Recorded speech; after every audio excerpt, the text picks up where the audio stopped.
Hello अस्सलाम वालेकुम, मेरा नाम फ़हाद है। ये हमारी सेकंड क्लास है।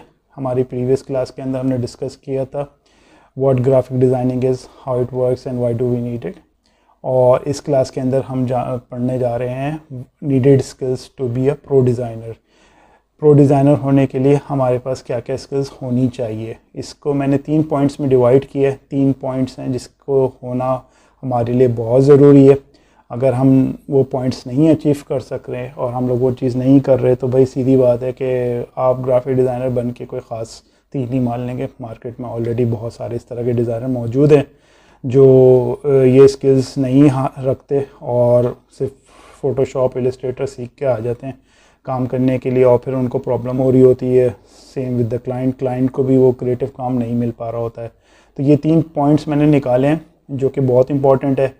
ये अगर आपके पास होंगे, अगर आप इस पर अमल करेंगे तो फिर आप एक प्रो डिज़ाइनर कहलाएंगे।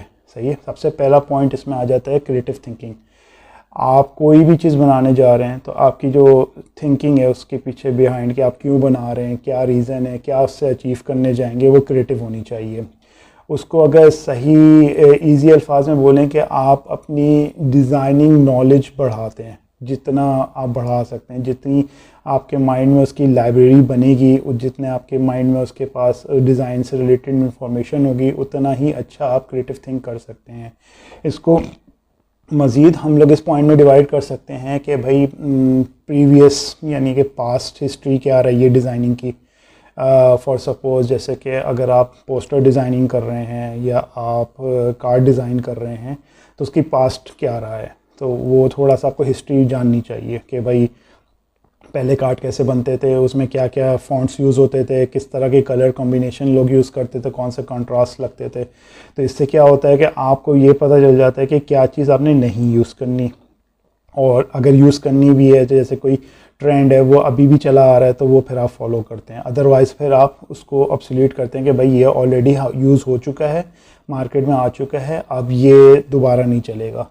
तो आपकी एक पास से रिलेटेड इंफॉर्मेशन आपके पास होती है तो आप उसके लिए आसानी होता है। अब इसका सेकंड पॉइंट आ जाता है कि प्रेजेंट आपको कैसे पता चलेगा कि क्या हो रहा है मार्केट में, किस तरह चीज़ चल रही है। तो वो ये है कि अगर आपने उसी से रिलेटेड अभी इंटरनेट के ऊपर से कोई ई बुक निकाल ली पोस्टर के ऊपर, या लोगो डिज़ाइनिंग अगर ले लें तो लोगो डिज़ाइनिंग किस तरह होती है, आजकल क्या ट्रेंड चल रहा है, उसकी वो ई बुक्स निकाल ली, उसको पढ़ने लगे। अगर सपोज़ करें आपके पास ई बुक पढ़ने का टाइम नहीं है तो उससे रिलेटेड कुछ आपने टिप्स, हाउ इट वर्क्स वगैरह के किस्म के आप जाके ब्लॉग्स पढ़ लें। ब्लॉग्स एक पेज के होते हैं, वो ट्रेंड आजकल जो चल रहा है, जो करंट डिज़ाइनिंग स्किल्स लोग यूज़ कर रहे हैं लोगो बनाने के लिए, वो आप वहाँ से नेट से निकाल के पढ़ सकते हैं। अगर आप ये भी नहीं करना चाह रहे तो सिंपल आप यूट्यूब पे जाएं, डायरेक्टली लिखे कि लोगो डिज़ाइन किस तरह होता है और कौन से लेटेस्ट हैं, क्रिएटिव लोगोस किसको कहते हैं, इस तरह के आपने वहाँ पे जाके सर्चिंग कर लें तो आपको इसी तरह की, जैसे मेरी एक वीडियो है, इस तरह की आपको बहुत सारी वीडियोस मिल जाएंगी। उससे क्या होगा कि आपके पास एक माइंड में लाइब्रेरी होगी, आप उसको देख के लर्न कर सकेंगे कि भाई ये आजकल इस तरह के लोगोस चल रहे हैं इस फील्ड के अंदर, और इससे आपको हेल्प मिलेगी कि जो आप अपने क्लाइंट के लिए बनाने जा रहे हैं। अच्छा, अब आ जाती है फ्यूचरिस्टिक वाली बात कि मतलब आपने पास्ट के बारे में पता कर लिया, प्रेजेंट क्या चल रहा है, अब फ्यूचर किस पे जाएगा। फ्यूचर के लिए सबसे इंपॉर्टेंट चीज़ ये है कि आप अपने लिए कोई इंस्पिरेशन ढूंढें। जैसे इंस्पिरेशन में आपके आ सकता है कि दूसरा कोई प्रो डिज़ाइनर, अगर आपको लगता है आपको कोई हीरो आपको नज़र आ जाता है मुख्तलिफ वेबसाइट के ऊपर कि भाई यार ये बंदा बहुत अच्छे लोगो बना रहा है, या ये बंदा बहुत अच्छे डिज़ाइनिंग बनाता है, इसके स्किल्स बहुत अच्छे हैं, तो उसको फॉलो करना शुरू कर दें, उसके साथ इंटरेक्ट रखें, उसकी जो नई चीज़ें अपलोड हो रही हैं उसको फॉलो करें, उसको देखें वो क्या कलर यूज़ कर रहा है, क्यों आपको वो अच्छा लग रहा है। तो मेन रीज़न ये है कि उसके अंदर अच्छी चीज़ क्या है, उसने क्या ऐसा कुछ बनाया है या कुछ इस तरह प्रेजेंट किया है जिसकी वजह से वो चीज़ अच्छी लग रही है। एक तो वहाँ से फिर आपकी डिज़ाइन में इंस्पिरेशन आएगी। कॉपी नहीं करना, बस उसको पॉइंट नोट करना है कि वो क्या क्या कर रहा है, उस चीज़ को अपने डिज़ाइन में इम्प्लीमेंट करने की कोशिश करनी है कि आपके फ्यूचर हो जाएगा। क्योंकि फिर आप उसको फॉलो करते रहेंगे, वो भी अपने आप को अपडेट कर रहा है, तो आप एक अपने से अच्छे को फॉलो कर रहे हैं, तो उससे फिर आपको अपने काम में आसानी हो जाएगी। सही है। ये 3 पॉइंट हो गए कि पास में आपने चीज़ों को देख लिया कि भाई उसके अंदर क्या क्या चीज़ हो चुकी है, वो अब नहीं हो रही है, उसको क्लासिक वर्जन में डाला है, या अगर जो भी उसमें से कोई पॉइंट अभी तक यूज़ हो रहा है तो या रिवैम्प हुआ, दोबारा से आना शुरू हो गया मार्केट के अंदर, तो वो आपको पता चल जाएगी। थोड़ी करंट इन्फॉर्मेशन में आ जाए दूसरे पॉइंट के अंदर, तो वो आपके पास ही आ जाएगी कि भाई आजकल क्या चीज़ चल रही है, तो वो आपने नेट पर सर्च कर लिए, ई बुक्स वगैरह, ब्लॉग हो गए, या यूट्यूब पर जाके उसके ऊपर थोड़ी सी वीडियोज़ वगैरह देख ली। थर्ड ये कि आपने कोई एक अच्छा मेंटोर ढूंढ लिया नेट के ऊपर, प्रो डिज़ाइनर ढूंढ लिया, उसको फॉलो करना शुरू कर दिया। अब ये 3 पॉइंट हो गए, ये आपकी क्रिएटिव थिंकिंग में बहुत हेल्प करेगा कि अगर आप ये चीज़ फॉलो इस तरह से काम करेंगे तो आपकी क्रिएटिव थिंकिंग बहुत अच्छी आएगी। इस तरह से आपके पास एक माइंड में लाइब्रेरी बन जाएगी चीज़ों के बारे में। तो आप जब कुछ भी बनाने लगेंगे तो क्या करना है और क्या नहीं करना है वो आपके थॉट्स में आना शुरू हो जाएगा। ये बेसिकली एक नॉलेज होती है जो आपके काम करने से पहले वो आपकी क्रिएटिव थिंकिंग में बहुत हेल्प आउट करती है। इसके अंदर एक और चीज़ भी आ जाती है कि इससे आपकी एक और स्किल बहुत स्ट्रांग हो जाती है कि भाई अगर आप कुछ चीज़ बनाने चाह रहे हैं तो पहले आप उसको अंडरस्टैंड कर पाएंगे कि वो चीज़ क्या है, सही है। उसके पीछे बनाने से पहले उसका कॉन्सेप्ट क्या है, वो कॉन्सेप्ट जैसे आप खुद नहीं सोच रहे, आपने उसी जैसी चीज़ अपने मेंटोर के या प्रो डिज़ाइनर जो दूसरे हैं उनको देखा, उन्होंने क्या अचीव किया उस चीज़ से, उसके पीछे उनका क्या कॉन्सेप्ट था, उसके पीछे क्या स्ट्रेटजी उन्होंने यूज़ की है, और उनके वर्क के अंदर क्या ऐसी चीज़ें थी वो आप अपने वर्क में भी लेकर आ जाएं। सही, ये तो हो गया पहला पॉइंट आपका क्रिएटिव थिंकिंग के ऊपर। अब आज हम आ जाते हैं दूसरे पॉइंट के ऊपर, प्रॉब्लम सॉल्विंग अप्रोच या स्किल्स कह लें उसको। अब इसकी ये है कि आप सोल्यूशन प्रोवाइडर बने, design itself also a solution. सही है, इसमें ये होता है कि सबसे इम्पॉर्टेंट चीज़ ये है कि you should know your clients problem, कि उसके काम में क्या इशू आ रहा है, या आपके जो डिज़ाइन जो किसी जगह आप डिज़ाइन अगर दे रहे हैं, बता रहे हैं कि भाई यार आप ये चीज़ कर लें, तो आपको पता होना चाहिए कि आप क्यों दे रहे हैं उसको ये काम, क्योंकि उसके पास कुछ इशू है, उसके प्रोडक्ट के अंदर कुछ मिसिंग है, कोई प्रॉब्लम है, तो ये आप उसको एज अ सोल्यूशन प्रोवाइड कर रहे होते हैं। सही है, उसके लिए फिर आपके पास सबसे इम्पॉर्टेंट चीज़ ये हो जाती है कि आप पहले ये देखें कि आपके क्लाइंट या आपके काम के अंदर क्या चीज़ लैक कर रही है। सही है, डिज़ाइन लैक कर रहा है, डिज़ाइन अच्छा क्वालिटी का नहीं है, या फिर ओवरऑल वो है ही नहीं। सही है, ऐसा हो गया कि भाई उसके अंदर ऐसी चीज़ आ गई कि भाई वो मिसिंग कर रहा है।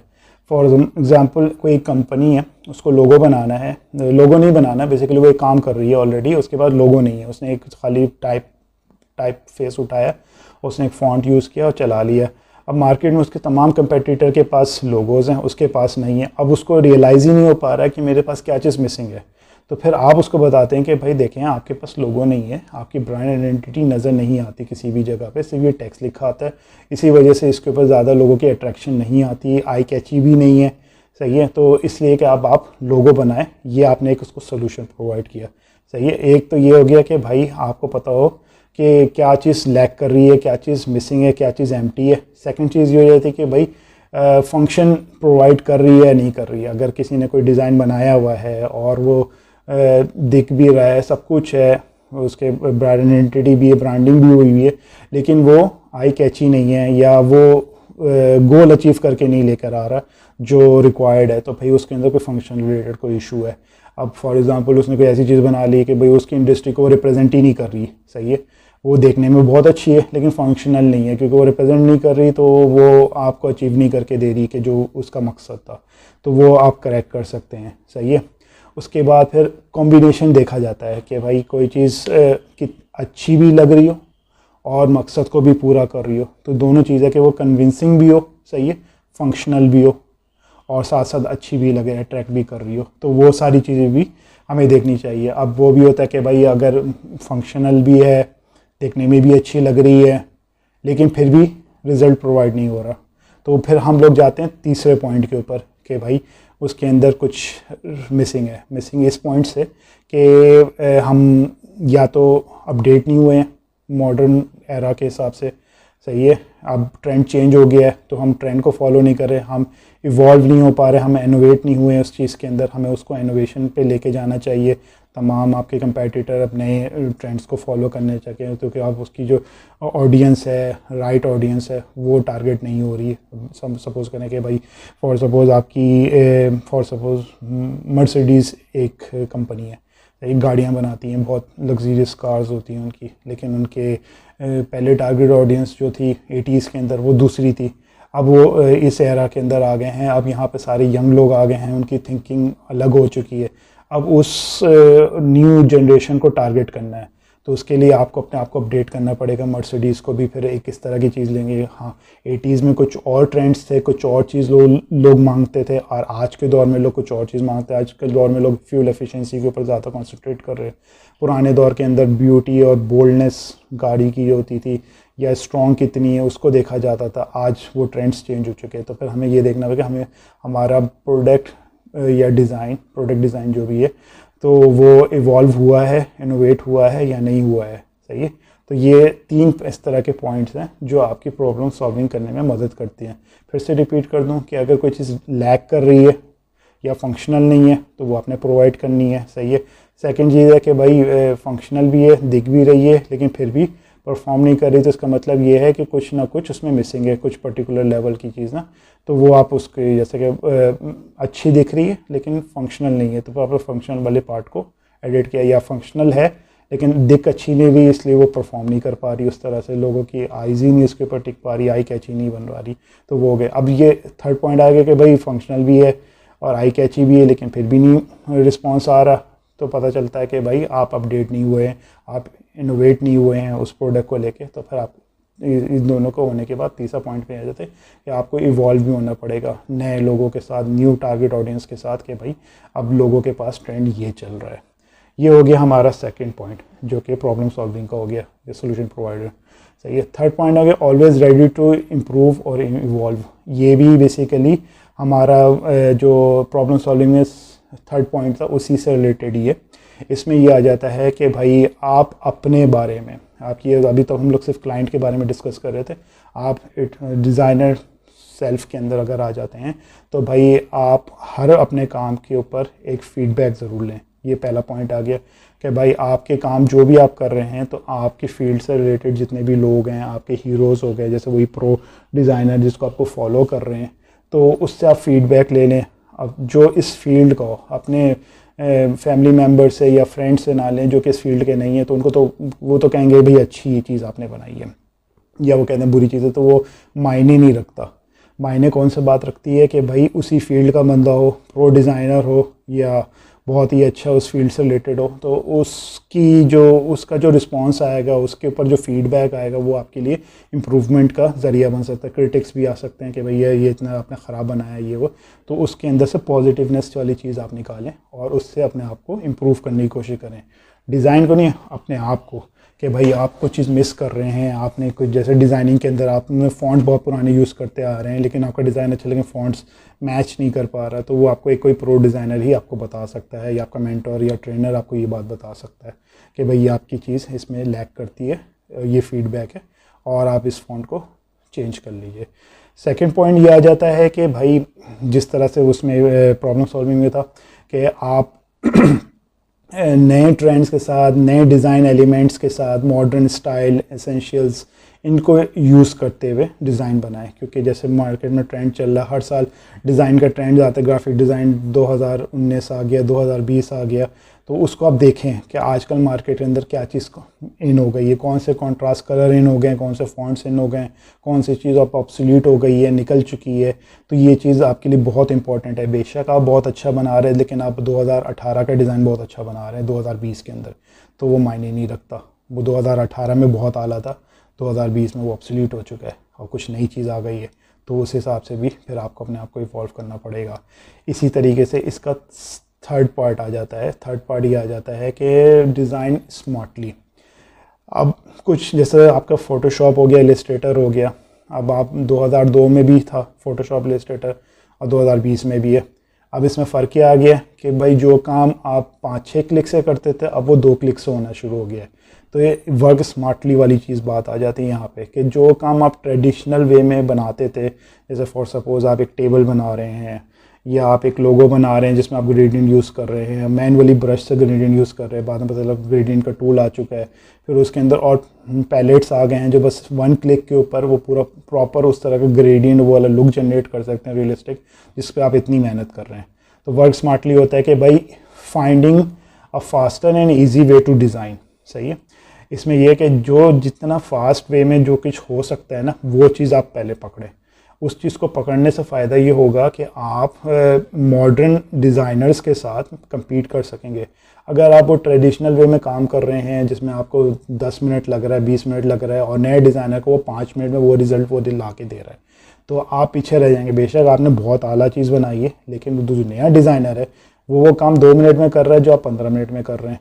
तो आपको टूल्स के अंदर जो नए नए फीचर्स आ रहे हैं उसके बारे में इन्फॉर्म होना चाहिए कि आप जो चीज़ बना रहे हैं, इलस्ट्रेट कर रहे हैं, डिज़ाइन कर रहे हैं, तो उसके अंदर आपके पास वो टूल्स होने चाहिए, उसकी लर्निंग होनी चाहिए, उसको सीखा हुआ होना चाहिए, ताकि आप इजी वे में उसको compete कर सकें। That's it. इसके अंदर के ये सारे टॉपिक्स हो गए। इसके अंदर से ये हो जाता है कि अगर आप ये तमाम चीज़ें जैसे कि जैसा कि मैंने डिस्कस किया कि क्रिएटिव थिंकिंग आ गई, प्रॉब्लम सॉल्विंग आ गई, सही है, और इवॉल्विंग वाली बात आ गई कि आप अपने आप को इनोवेट करें, इवॉल्व करें। ये 3 पॉइंट अगर आपके स्ट्रॉन्ग हैं, सही है, इस चीज़ के ऊपर आप काम कर रहे हैं, तो आप एक प्रो डिज़ाइनर बन सकते हैं।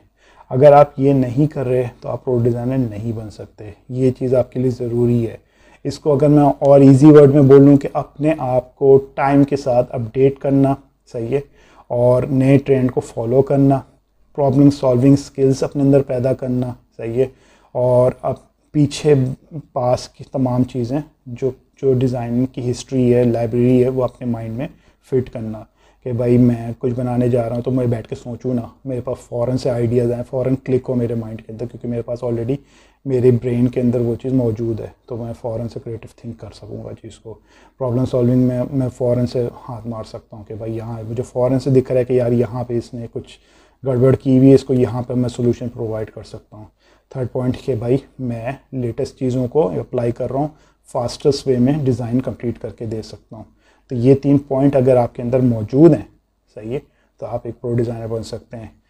अब इस टॉपिक से हट के एक बात करना चाहूँगा मैं कि अगर आप कोई भी कोर्स, बेसिकली आप यहाँ इसीलिए आए हैं कि आप टूल सीख सकें, तो टूल सीखने से पहले आपके अंदर ये स्किल्स होनी चाहिए या इस चीज़ को करने की कैपेबिलिटी होनी चाहिए।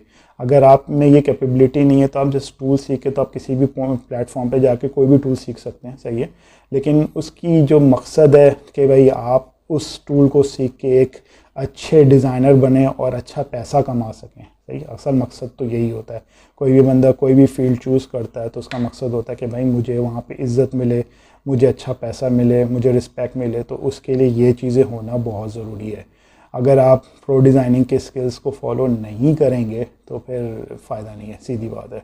मैं आपको ख़ुद बता रहा हूँ कि ये चीज़ अगर आप नहीं करेंगे तो इट्स नॉट गना वर्क, सही है। तो आपके लिए ये सब चीज़ बहुत इंपॉर्टेंट है। क्रिएटिव थिंकिंग तो बहुत इंपॉर्टेंट है, इसलिए बहुत सारी जगह लोग बोलते हैं कि भाई डिज़ाइनर हो तो क्रिएटिव होना चाहिए, क्रिएटिव डिज़ाइनर नहीं है तो हम नहीं इसको हायर कर रहे, क्योंकि नॉर्मल डिज़ाइनर तो आपको 10 मिल जाएंगे, जिसको टूल चलाना आता है उसको बोले भाई लोगो बनाओ, वो कहीं से भी उठाएगा, चिपकाएगा, आपको दे देगा, तो वो क्रिएटिव नहीं होता। उसके पास अगर माइंड में चीज़ है और वो उस चीज़ से सोच के, उसके पास एक्सपीरियंस है, उसके पास हिस्ट्री है डिज़ाइन के बारे में, तो वो कुछ डिफरेंट बना सकता है, ट्रेंड को फॉलो कर रहा है। ये सारी चीज़ें एक प्रो डिज़ाइनर के अंदर ज़रूर होती है, सही है। वो उसको उसका काम बता रहा होता है कि ये इसने पीछे से बहुत मेहनत की है, इसने एक्सपीरियंस हासिल किया है और उसके बाद ही कोई चीज़ प्रोड्यूस करके लेकर आया है। यानी कि इनडायरेक्टली आप ये बोल रहे हैं कि अगर कोई आपसे आपकी डिज़ाइन के बारे में पूछना शुरू कर देगा, भाई इसके ऊपर तुम मुझे 10 मिनट की ब्रीफ दो, तो आप नहीं दे पाओगे, क्योंकि आपको पता ही नहीं होगा। आपने किसी का छापा हुआ है, आपने कॉपी मारी हुई है, आपने जस्ट टूल यूज़ किया और आपने बना दिया। लेकिन अगर आपने उस पर मेहनत की होगी और आपने उसको वाकई में सोच के बनाया होगा, तो आप उसके ऊपर 2-3 चीज़ तो बोल ही सकते हैं कि भाई मैंने ये इस वजह से यूज़ किया है, मैंने फ़ॉन्ट इसलिए यूज़ किया, ये कलर कॉम्बिनेशन मैंने फ़लाने जगह से चूज़ किया था कि भाई ये जस्ट फॉर सपोज़ स्काई और अर्थ का कॉम्बिनेशन है बहुत ज़बरदस्त, तो मैंने ब्लू और ऑरेंज कलर यूज़ किया है लोगों के अंदर, तो ये रिप्रेजेंट करता है दिन और रात को।